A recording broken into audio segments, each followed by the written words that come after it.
Hi Aquarius, welcome to your weekly love reading. So what's going to happen for you this week in love? So this is the passion growing within yourselves, the Knight of Wands. And that's like healthy boundaries, and Page of Swords, it's like fighting for your liberation basically, because you're coming up against some sort of enemies. That could be literally, but in most cases this is like your inner thoughts, your fears. This is the ego creating fears, because the ego does not want to give way to the heart. The ego wants you to be stuck in fear and think, I need to be defensive like the Nine of Wands. I need to keep these barriers intact. So that when you have the heart opening, or you attempt to open your heart more and be vulnerable, or live from your heart more, the ego will come up, fears will come up, and in some cases that can manifest, like fear can manifest in the 3D. So it could be like external obstacles or challenges, but if that is the case, it's only going to strengthen you internally, because there is a deep realization here that as within so without. So whatever shows up on the external is going to make you think, oh, I need to shift some stuff on the inside, and that is that sending light into the inside. But there is victory. Like the most powerful force is love. It's infinitely more powerful than the mind, which is what manifests fear. Because we have the King of Cups, and then the Four of Swords. That's like defeat. I feel that's defeat of shadow, not light. Light cannot be defeated. Light and love is indestructible. Also, in some cases, I feel as though divine masculine and feminine, you work together as a team. You are that yin and yang that sparks, or that light. It creates that gateway to the divine through your heart space. It's really empowered you both, and it's continuing on that path to empower you both. And for some of you, you may feel as though divine masculine has come in to your life with his heart, King of Cups. Because King of Cups, it represents how there's this emotional stability and strength and emotional maturity even during turbulent times. So that was a huge support to divine feminine. But I do feel it's mirrored, like you feel divine masculine came in to assist with this kind of energy. It's like spiritual sort of warfare, and then vice versa. Four of Swords is healing after a lot of emotional trauma, death and rebirth. So divine feminines, you may have gone through a major death and rebirth, and you feel like divine masculine massively assisted with that. And then it could be changing to you assisting divine masculine, but you both assist each other at the same time as well. Even though it sounds paradoxical, it's not, because you exist beyond that duality. This always reminds me of like Sleeping Beauty, even though it sounds so like cheesy. It's like you may feel as though the other person, whether you're divine masculine or feminine, came in and reawakened you basically through love, helped you fight your inner fears. You help each other fight the inner fears, defensiveness, so those thick walls around yourselves.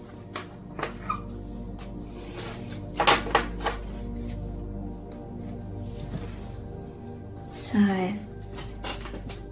what else is going on in your divine union? Just thinking what cards to look at. Spirit is saying these ones.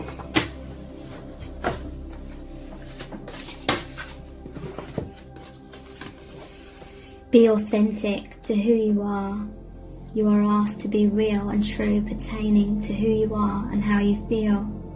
Yeah, this is the path you're both on. Spend some quality time together. It is imperative that we spend quality time with those we are in significant relationships with, listening and talking to each other.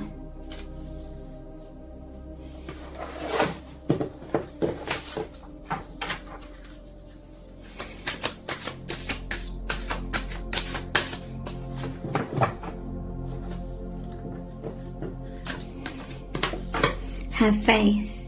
Trust your faith in this situation. And this is like rising up.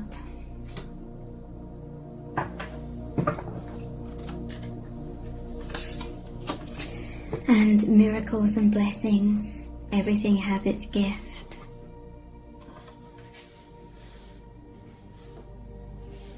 So yeah, this is a path of being authentic. It happens step by step. And there's a powerful like inner compass, inner guidance that's really become more apparent to you both. You're no longer buried so much beneath as many pressures from the outside world or denser energies, self-doubt, self-blame, all that subconscious stuff from the past. A lot of that is being dispensed with. Step by step, as you become more of your authentic selves. You are asked to be real and true pertaining to who you are and how you feel. Spend some quality time together.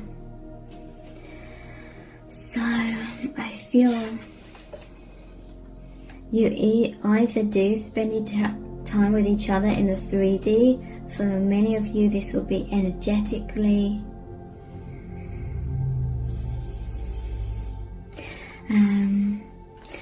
I feel like this could be why you're going inwards a lot as well. Like this is where you connect in your inner world energetically. During alone time, she's writing, he's reading. There could be some sort of communication. Doesn't have to literally be writing and reading. It could be energetically.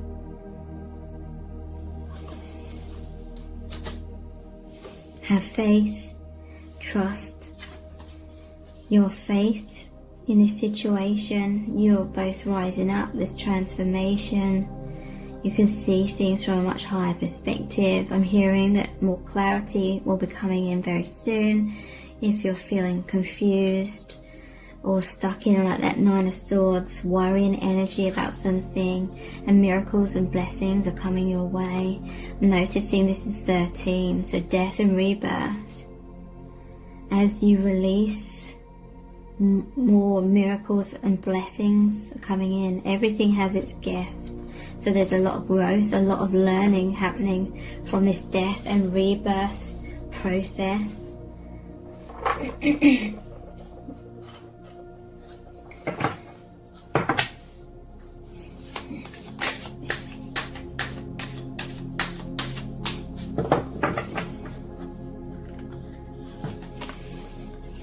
Pleasure.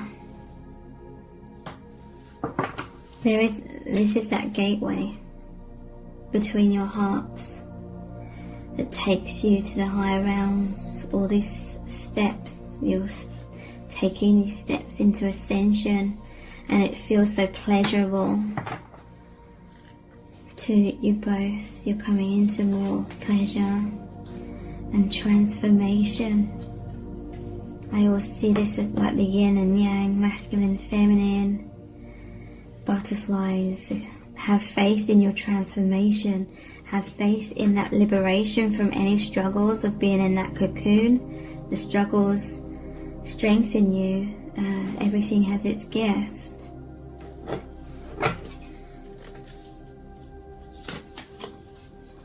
Solitude. So yeah, both of you enjoy that solitude. In that solitude is where you really connect to the higher realms and each other. That is where this transformation really happens. It's like you're one wing, they're the other. You assist each other.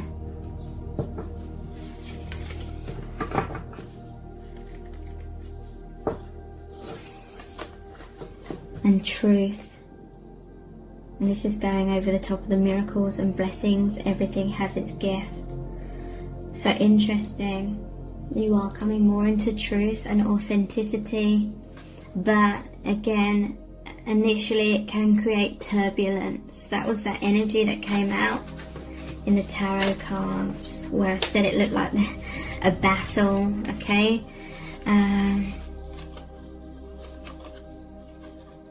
People or circumstances. It could be when you're being more authentic to yourself, your life circumstances become temporarily more difficult, and it's going to really rattle you. But your roots are strong, your truth is strong. You will not snap. The trunk of this tree will not snap. There's going to be a flexibility, but it can be fearful. It could be other people creating turbulence. It could be your own thoughts and doubts creating turbulence. But the more you shift within, and the more these steps up into more faith and knowing your truth is strong, it's the love and the light.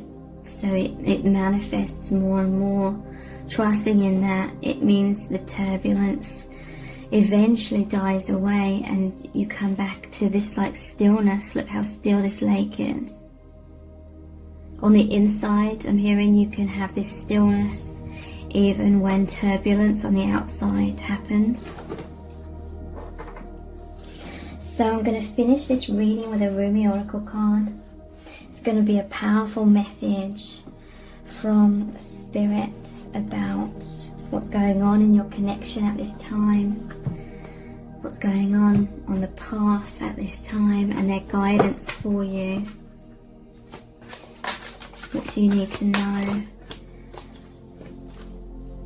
We have 1. So again, this is that yin-yang, divine masculine, feminine energy, and how you mirror each other, how you come together, and it's that gateway that allows the higher realms, the love and the light, to really come down and be grounded. 1. I have abolished duality from myself. I have seen the two worlds as one. One I seek, one I know, one I see and one I call. You look for me, and what do you see? You. Am I playing games with you, holding up a mirror for you to behold God? Yes. These are games of love and truth. Look for me and find yourself, for I am you and you are me, and together we are one, playing hide and seek in love's great playground. Like molten gold, poured from the furnace of divine love into a one-of-a-kind mold, you are created uniquely and of divine essence. You are both the lover and the beloved. There is no aspect of your life separate from your spiritual journey, and there is no aspect of you that is not of divine origin. So then, why the frowning, the fear, or the questioning?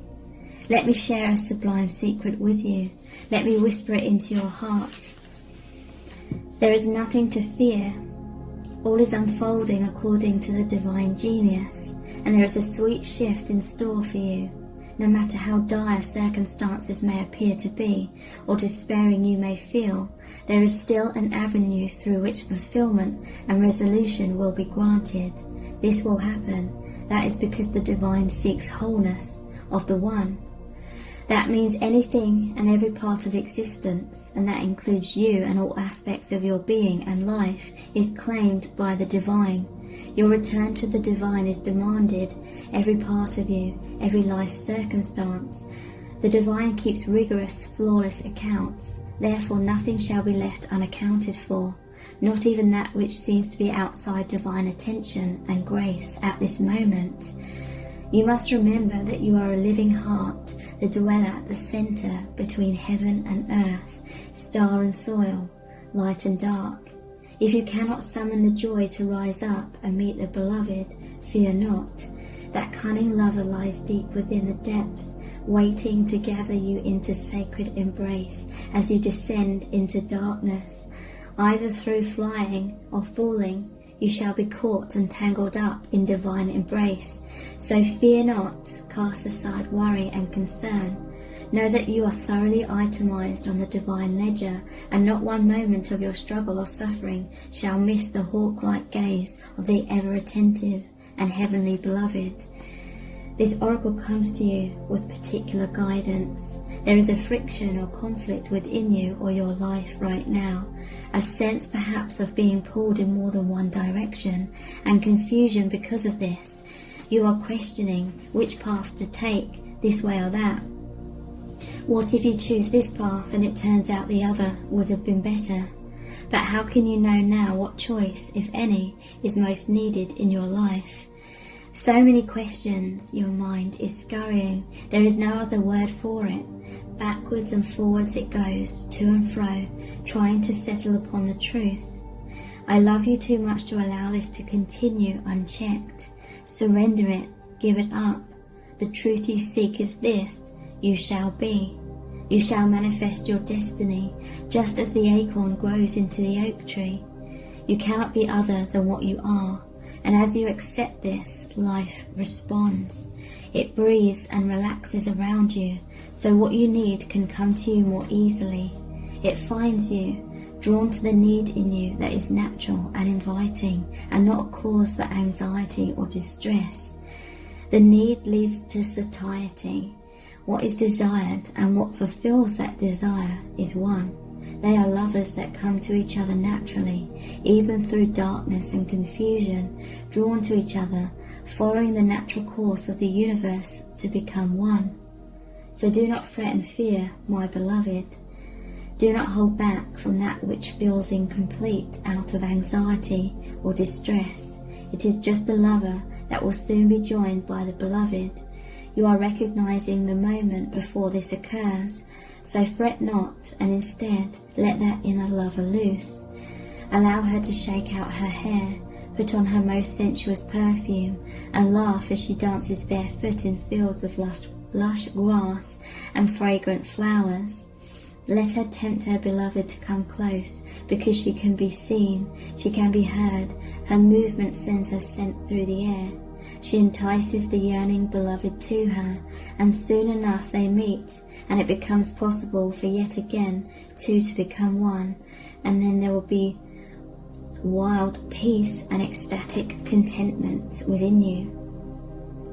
If there is any part of you struggling to surrender the conflict between old and new, between what has been and what needs to be, between passion and duty, creativity and rationality, between this role or identity, then know this: even the conflict serves.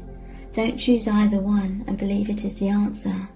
Sometimes the sacrifice is not one or the other, but the idea that it can only be one or the other. At another level, a level of divine resolution, there is beyond the apparent polarity and conflict a third way, the rising up to where there is only one perfection taking place constantly. Open your heart, you'll find the bridge to understanding and trusting in that perfection there, where it has always been and will always be. Don't worry, all is happening exactly as it should. This oracle brings you particular guidance. There is a resolution and a perfect coming together of elements in your life that might have seemed disparate or in conflict. Something you've been trying to integrate is so very nearly ready to click into place. Perform the sacred honoring ritual and stay with your process. The coherence, the integration, the balance and coming together you seek is on your horizon, approaching you swiftly now. So here is the sacred honoring ritual. Place your hands at your heart and say aloud, Rumi who loves me unconditionally, I gaze into my heart and you are there. I gaze into your heart and see my own face. We are one. This oneness is contagious. May it swiftly affect every aspect of my inner world, so that my outer existence aligns gently with perfect harmony with the great divine beloved. You and I are one, with the perfection of divinity unfolding now and always, through grace and my own free will, so be it. When you are ready, place your hands in prayer position and bow your head in reverence and recognition to the one divine plan unfolding. Say, I surrender into the one truth of divine perfection, which includes my own divine destiny now. Through mercy and grace, so be it. When you are ready, simply close your eyes and bow your head again. Then you have completed your ritual. So I really hope this reading has really resonated with you on a deep level and been helpful. Thank you for joining me here. Take care. Bye.